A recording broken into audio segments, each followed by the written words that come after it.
Ô Douglas, se a gente pensar a maturidade de forma orgânica, né? A maturidade não tem a ver com o tempo, ela tem a ver com plenitude. Então, eu trabalhei um pouco com agricultura, pequenas propriedades e tal.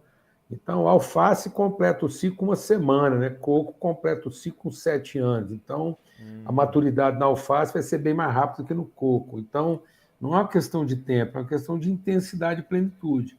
Maturidade tem a ver com você alcançar o estado completo. Então, é isso. Deus quer que a gente seja pessoa completa, né? A fim de que cheguemos à estatura de pessoa completa. Então, maturidade não tem muito a ver com a experiência. Tem muita gente que tem muita experiência e não tem maturidade. Tem gente que com pouquíssima experiência alcança maturidade. Então, é a intensidade com que a gente vive os processos, de modo que a gente possa chegar ao estado de plenitude de forma mais direta e objetiva possível. Então, maturidade tem a ver com plenitude, com ser completo, né? Ser pleno. Ou seja, eu estou no pleno exercício da minha consciência, da minha vocação e das minhas habilidades. Então, eu tenho consciência da habilidade, que tem a ver com o meu corpo, os dons, o que a minha alma carrega, tem a ver com a minha consciência de integridade, do que é a minha responsabilidade na comunidade, e tem a ver com aquilo que é a minha percepção espiritual, que eu estou cumprindo de maneira plena e eficaz o propósito de Deus para a minha vida. Então, maturidade tem a ver com isso, a integridade no sentido do uso das habilidades, dos dons, tem a ver com a consciência com a qual eu me relaciono com a comunidade onde eu estou inserido, e tem a ver com a plenitude com que eu me relaciono com Deus, de modo que eu sei que eu estou no pleno cumprimento da minha vocação. Maturidade não é produzir resultado imediato para satisfazer o apetite e a curiosidade das pessoas. Maturidade é produzir de forma completa aquilo que nós, de maneira completa, podemos produzir. Então, maturidade é um estado tal de plenitude que você está 100% envolvido naquilo e aquilo que você gera representa você 100%. Então, isso é maturidade, né? Você alcançar esse estado pleno. Até eu posso fazer uma parte aqui, eu escolhi um quadro aqui. Esse quadro nem é quadro de escritório, onde é que eu estou gravando, esse aqui é quadro de cozinha. Mas eu escolhi esse quadro aqui, até aproxima aí a imagem para poder falar melhor. E até uma alegria poder falar, tá bom, esse tamanho tá bom. Até esse quadro aqui, Douglas, esse quadro foi pintado pelo meu pai, em 1958, um ano depois que eu nasci. Né? E meu pai era meio metido artista, é um quadro assim... Muito bom. Realista e tal. E ele tem uma fruteira com algumas mexericas.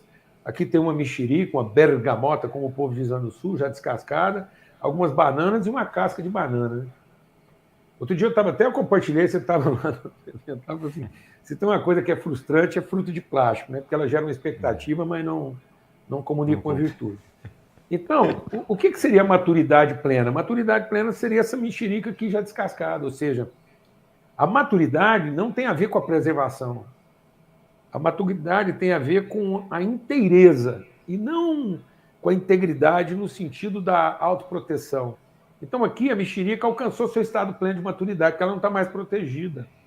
Essa banana aqui alcançou o estado mais sublime ainda, que é o que diz lá em Marcos 8. Isso aqui nós temos mais ou menos Marcos 8.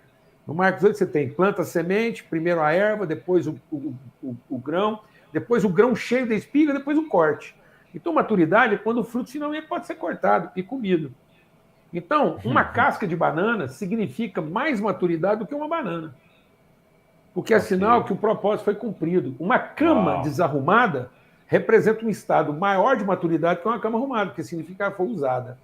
Então, é muito difícil você olhar para uma cama e ela está limpa, arrumada, e você fica pensando, ela foi usada ou não? Mas se eu entrar num quarto e ver que ela está desarrumada, eu tenho certeza que ela foi usada. Então, encontrar uma casca de banana significa, às vezes, muito mais do processo de maturidade do que encontrar uma banana preservada. Então, isso aqui é o estado pleno de maturidade, segundo o propósito de Deus.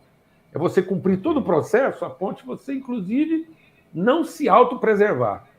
Você fazer sua oferta espontânea e se entregar para aquilo que é o propósito de Deus. Então, eu tinha esse quadro em casa, eu transferi ele para cá, porque eu acho que isso aqui vai dar para a gente entender um pouco sobre maturidade.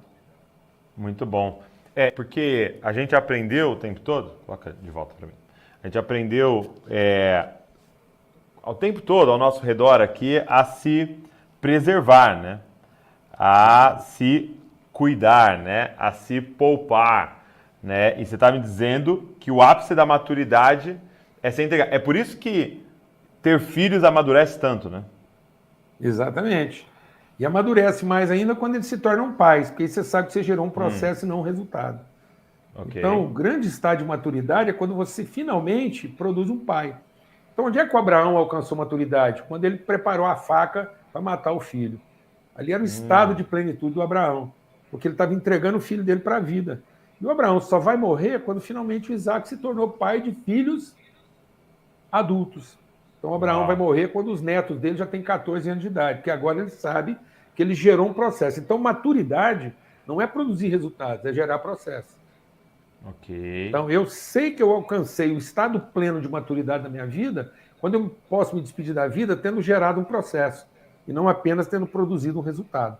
Hoje as pessoas estão celebrando êxito na produção de resultados e não na geração de processo. Por isso que a bem-aventurança é você vai ver seus filhos e os filhos de seus filhos. Então, você não vai ver seus netos, você vai ver seus filhos se tornando pais. Né? Você Então, consegue aí dar um agora exemplo pode... assim dessa diferença do resultado e gerar um processo? Então, gerar um filho é um resultado, mostrou que você é fértil, você consegue Tá. produzir um filho. Então, isso é Mas gerar um resultado. pai quer dizer que você gerou um semelhante. Então, a cruz foi para transformar Jesus de filho em pai. Então, a cruz é para transformar ele em pai, porque é ali que ele nos adota como filhos. Tanto que, se você for ler lá em Hebreus, diz que, olha, que ele volta para o pai, ele diz: eis-me aqui os filhos que o Senhor me deu. Então, quem está dizendo que vai fazer o homem? O pai. Então, é o pai. E o pai vai fazer algo que seja a imagem da nossa semelhança. Então, o que Deus está querendo gerar através de Jesus? Um filho que nos revela salvação, transformando-se em pai, à semelhança do seu pai. Por isso que ele diz: assim como meu pai me enviou, eu estou enviando vocês. E ele está nos trazendo de volta ao pai como pai. Então, na cruz, Jesus se despede da divindade, que o protege como filho, e assume a responsabilidade de ser tão pai quanto o pai dele é. Então ele diz: Deus, por que me desamparaste? Pai, nas tuas mãos entrego o meu espírito. Então a cruz é o grande encontro de Jesus Filho com o Pai. Glorifica o teu filho para que o teu filho glorifique a ti, porque aquele que vê um filho vê o Pai que o enviou. Então esse é o grande mistério.